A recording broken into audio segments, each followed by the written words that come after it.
భగవద్బంధువులందరకు హృదయపూర్వక నమస్కారాలు. ఓం శ్రీ గణేశాయ నమః. ఓం శ్రీకృష్ణ శరణం మమ. ఓం శ్రీ శారదాంబాయే నమః. శ్రీమద్ భాగవతం శ్రీకృష్ణ లీలామృతం ఉత్తరార్థం దశమ స్కంధం అధ్యాయం 38 నందు శృతి గీతలు మొదటి భాగం. పరీక్షిత్ మహారాజు తనకు కలిగిన సందేహాలను గురించి ప్రశ్నిస్తూ ఉన్నాడు. సుఖమునీంద్ర, కార్య కారణాల కన్నా బ్రహ్మ పరమైనవాడని, గుణత్రయాలు అతని యందు లేవని, మనోవాక్కులు సంకేత రూపంలో సైతం అతన్ని గుర్తించి వివరించలేవని విన్నాను. అంతేకాదు శృతులన్నీ విషయ గుణ జాతి త్రయాలను మాత్రమే చెబుతాయి. అట్టి దశలో ఆ శృతులు నిర్గుణ బ్రహ్మను ఎలా స్తుతిస్తాయో చెప్పండి అని ప్రశ్నించాడు. శాంతచిత్తుడై సుఖమహర్షి బదులు పలుకుతూ ఉన్నాడు. రాజా, సర్వశక్తి సంపన్నుడైన పరమాత్మ గుణనిధి అయి ఉన్నాడు. శృతులు కేవలం సగుణ బ్రాహ్మణ నిరూపణ మాత్రమే చేశాయి. సావధానంగా యోచించగలిగితే శృతుల తాత్పర్యం నిర్గుణ నిర్ణయమే అవుతుంది. మనోబుద్ధి ప్రాణేంద్రియాలను ప్రసాదించే జీవసృష్టి చేశాడు. తద్వారా మానవులు స్వేచ్ఛగా ధర్మార్థ కామ మోక్షాలు సంపాదించగలరు. బ్రహ్మ ప్రతిపాదితమైన ఉపనిషత్తులను సనాతన మహర్షులైన సనకాదులు ఆత్మనిశ్చయం ద్వారా ధారణ చేశారు. శ్రద్ధాశక్తులతో ఉపనిషత్తులను ధారణ చేయగలవాడు బంధన కారణాలైన సర్వోపాధుల నుండి విముక్తుడై పరమాత్మను పొంది అఖండానంద స్వరూపుడు అవుతాడు. ఈ ప్రసంగంలో నారాయణ నారద సంవాద రూపమైన ప్రాచీన చరిత్రను చెబుతాను. సావధాన చిత్తుడవై ఆలకించుము. పురాతన కాలంలో నారద మహర్షి సర్వలోకాలు పరిభ్రమిస్తూ నారాయణ ఋషి దర్శనాభిలాషతో బదరికాశ్రమం చేరాడు. అక్కడ ఆ నారాయణ ఋషి విశ్వ కళ్యాణ దృష్ట్యా కల్పారంభం నుండి మహా తపస్సు చేస్తున్నాడు. ఒకానొక పర్యాయం ఆ మహర్షి కలాప గ్రామస్తులైన సిద్ధర్షుల మధ్య ఆసీనుడై ఉన్నాడు. తత్సమయంలో దేవర్షి ఆయనకు ప్రణమిల్లి వినయంగా, నన్ను నువ్వడిగిన ప్రశ్ననే అడుగగా తత్సభా మధ్యలో నారాయణుడు గతంలో వేద తాత్పర్య విషయమై బ్రహ్మస్వరూపాన్ని గురించి జనలోక వాసులలో జరిగిన చర్చా సారాంశాన్ని వివరించాడు. నారద, పూర్వం పరబ్రహ్మ విషయమై సనక సనందనాది పరమర్షుల సత్రం జరిగింది. అప్పుడు శ్వేత ద్వీపాధిపతి అయిన అనిరుద్ధ సందర్శనార్థం నువ్వు వెళ్ళావు. ఏ పరబ్రహ్మను గురించి శృతులు సైతం సంకేత రూపంగా మాత్రమే చెప్పి మౌనం దాల్చాయో ఆ పరబ్రహ్మతత్వ విచారణ ఆ బ్రహ్మ సత్రంలో వచ్చింది. శాస్త్ర జ్ఞాన తప శీల స్వభావాలలో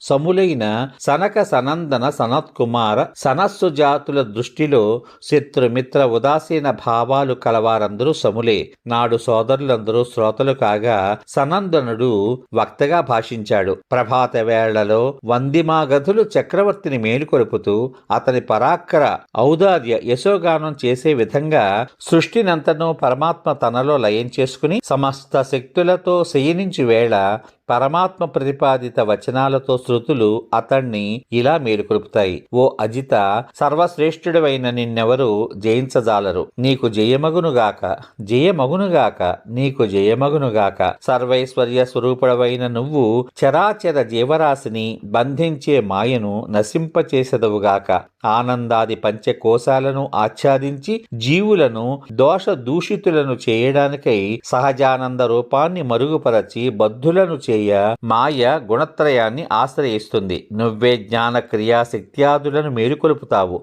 కనుకనే కరుణించి మాయామోహితులు కాకుండా జీవులను చూడాలి. కాకుంటే మానవ మాత్రులు తమంత తామై మాయాశక్తిని అధిగమించజాలరు. శృతులమైన మేమే ఇందులకు ప్రమాణము. అయినా స్వరూపత నిన్ను మేము అభివర్ణించజాలము. స్వమాయాశక్తితో నువ్వు సృష్టించి సగుణుడయ్యే వేళ లేదా సర్వాన్ని నిషేధించి లీలా ప్రదర్శన చేస్తుంటావో, అదీ కాకపోతే భవదీయ సచ్చిదానంద రూపాన్ని ధరించి క్రీడిస్తూ ఉంటావో, ఆయా వేళల్లో ఏ సహస్రాంశము మాత్రమో వర్ణించగలుగుతాము. వరుణేంద్ర యమాది దేవతలను గురించి మేము వర్ణించగలము. కానవచ్చే సమస్త విశ్వాన్ని నీ స్వరూపంగానే మేము మంత్రదృష్టులైన మహర్షులు భావించగలుగుతూ ఉన్నాము. యావద్విశ్వం లీనమైపోయినా అవ్వేళలో కూడా నువ్వు మాత్రం శేషించి ఉంటావు. మృణ్మయోత్పన్నాలైన భాండాదులు దానియందే లయమైన రీతిగా నీచే సృజించబడిన యావత్ జగత్తు నీయందే లయమైపోతుంది. అట్లని నువ్వు పృథ్వీ వలె వికార రూపుడవు మాత్రం కాదు, నిర్వికారుడవు, ఏకరస స్వరూపుడవు కావడం వల్ల ఈ విశ్వం నీ యందు ఉత్పన్నమైనట్లు కానరావడం లేదు. అందుకే భాండాదుల రంగు మట్టి రంగే అయినట్లు వరుణేంద్రాదుల వర్ణన కూడా భవదీయ వర్ణన సదృశమవుతూ ఉన్నది. అందులకే మనీషులు మనోవాక్ ప్రతీతి నీయందే జరుగుతున్నట్లు భావిస్తూ ఉంటారు. ఇటుకలు, రాళ్లు ఆదిగా గల వేటి మీద మానవులు పాదాలు ఉంచినా అవన్నీ పృథ్వీ రూపాలే. ఏ నామరూపాలను మేము వర్ణించినా సర్వము నీ స్వరూపాలే. దేవా, సత్వరజస్తమో గుణాత్మకమైన మాయా నిర్మితమైన సదసత్కర్మల యందు మానవ మాతృలు చిక్కుకుపోతూ ఉన్నారు. ఆ మాయా నటికి నీవే ప్రభుడవు, ఆడించేవాడవు నీవే కావడం వల్ల వివేకవంతులైన వారు నీ మధుర లీలా కథామృత సాగరంలో మున్కలు వేసి పాప తాపదురులు అవుతూ ఉంటారు. నీ కథామృత పానమాత్రంచే సర్వజీవుల మాయా మలం నాశనమవుతూ ఉంది అనడంలో సందేహం లేదు. ఆత్మజ్ఞానం ద్వారా మహాత్ములు రాగద్వేషాలను జరా మరణాలను దూరం చేసుకుంటారు. భవదీయ అనంతానంద స్వరూపంలోనే వారు తమ మనస్సులను లయం చేసుకోవడం వల్ల తమ పాప తాపాలను రూపుమాపుకుంటారు అనడంలో సందేహం లేదు. నీ కథాగానం చేసేవారు, నీ ఆదేశాన్ని పాలించేవారు సఫలురవుతారు. తద్వ్యతిరేకులు వ్యర్థ జీవనులు అవుతారు. కమ్మరి తోలుతిత్తులోకి వాయువు వచ్చిపోయే రీతిగా ఉచ్ఛ్వాస నిశ్వాస రూపంలోకి గాలి వచ్చిపోతూ ఉంటుంది. నీ విశేషానుగ్రహం వల్లనే నువ్వు వాటిలో ప్రవేశించడం వల్లనే మహత్తత్వం అహంకారాదులు ఈ బ్రహ్మాండాన్ని సృష్టించగలుగుతున్నాయి. పంచకోశాలైన అన్నమయ, ప్రాణమయ, మనోమయ, విజ్ఞానమయ, ఆనందమయ కోశాల యందును పురుష రూపంలో ఉండేవాడవు. నేననే భావాన్ని కలిగించే వాడవు నువ్వే. నీ అస్తిత్వ మాత్రం చేతనే పంచకోశాల అస్తిత్వము వ్యక్తమవుతుంది. ఆ పంచకోశాలు లేకపోయినా అంతిమావతి రూపంలో నువ్వు మాత్రం భాసిస్తూ ఉంటావు. అసంగుడవుగానే నువ్వు ఉండిపోతున్నావు. యథార్థానికి ఏ వృత్తుల ద్వారాను అస్థి నాస్తి రూపాలలో అనుభవానికి వచ్చే కార్యకారణాల కంటే నువ్వు అతీతమైన వాడవు. నేతి శబ్దాల ద్వారా కారణాలను అన్నింటినీ నిషేధించిన తర్వాత కూడా నువ్వు మాత్రమే మిగిలి ఉంటావు. యోచన చేసి చూడగా నిన్ను సేవించని వాని జీవితం వ్యర్థమని అర్థమవుతూ ఉన్నది. నిన్ను పొందడానికి మహర్షులు మార్గానీకాన్ని వ్యక్తం చేశారు. అట్టి మార్గాలలో దూరదృష్టి సంపన్నులు మణిపూరక చక్రంలో అగ్ని రూపంలో నిన్ను ఉపాసిస్తూ ఉంటారు. అరుణ వంశీయుడైన మహర్షులు హృదయంలో రాజిల్లే అనాహత చక్రంలో నిన్ను పరమ సూక్ష్మ రూపంలో దహర బ్రహ్మగా ఉపాసన చేస్తూ ఉన్నారు. దేవా, హృదయం ద్వారా నిన్ను పొందడానికి సర్వశ్రేష్ఠ మార్గం సుషుమ్నా నాడి బ్రహ్మరంధ్రం పర్యంతం వ్యాపించి ఉంది. ఆ జ్యోతిర్మయ మార్గాన్ని సాధించగలిగిన వాడు తద్వారా ఊర్ధ్వమాగాన పయనించగలిగినచో అట్టివాడు జనన మరణ రూపమైన కాలచక్ర బంధితుడు కాడు. దేవ, మానవ, పశుపక్ష్యాది సమస్త జీవజాలాన్ని సృష్టిస్తున్నావు. సర్వకాల సర్వావస్థల యందు సర్వరూపాలు నీవే అయి ఉన్నావు. అందులకే నువ్వు కారణ రూపంలో ప్రవేశించకపోయినా